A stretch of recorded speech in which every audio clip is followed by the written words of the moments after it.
Ona. Hey, yo'qolmasam. Dadasi, bitta savolim bor-da, aytmasam bo'lmaydi. O sana mana shu iflos savollaring deb yaqinda ajrashib ketamiz. Shu savol kechadan beri ichimda tirnayapti-da.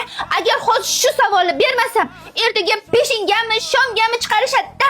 Iltimos xotin, bor o'sha burchi-murchida o'ynab turgin. Yo'q, hozir aytaman. Savol.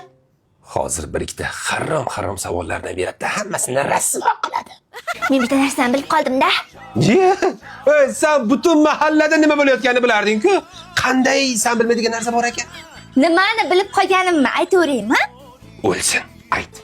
Men bor-ku, siz nima uchun meni yaxshi ko'rmasligingizni bilib qoldim.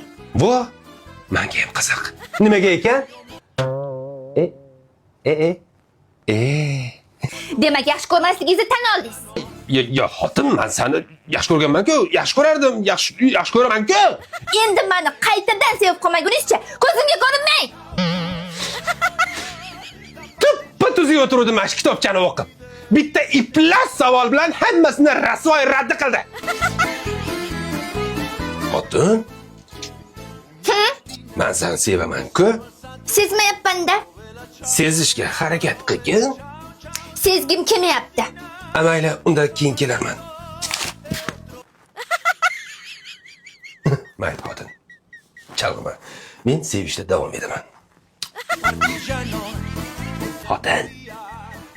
Nima? Seni bir sevgani keldim-da. Sevgiz Slabi. Xotin shupatgacha Slabi emas edi, lekin Sevgizni yaxshiroq isbotlashga harakat qiling. sevish muncha qimmat-a? Xotin.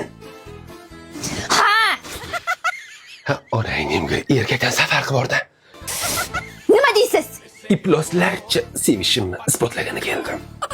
Endi bu sevgizga sal ishonsa bo'ladi. Men seni borib pashshaday yaxshi ko'raman. Nimaga pashsha deb? Pashsha nimani yaxshi ko'radi? Nimani yaxshi ko'rarkan? Buni ochiq-oydin ayta olmayman-u, lekin bizning sevgimiz mana shu sevgiga jicha yaqinda. Ta'sirlashni ham o'ldirib yubordingiz-ku. Ha, bo'pti. Xo'sh, savolimga javob topdingizmi? Nima uchun meni yaxshi ko'rmas ekansiz? Nima uchun yaxshi ko'rmasligimni bilmayapman. Nima? Buyni sana. Bitta savol bilan yana hammasi boshidan boshlandi. Azizlar, xalqimizning bir muqaddas gapi bor. Yeganing shu bo'lsin.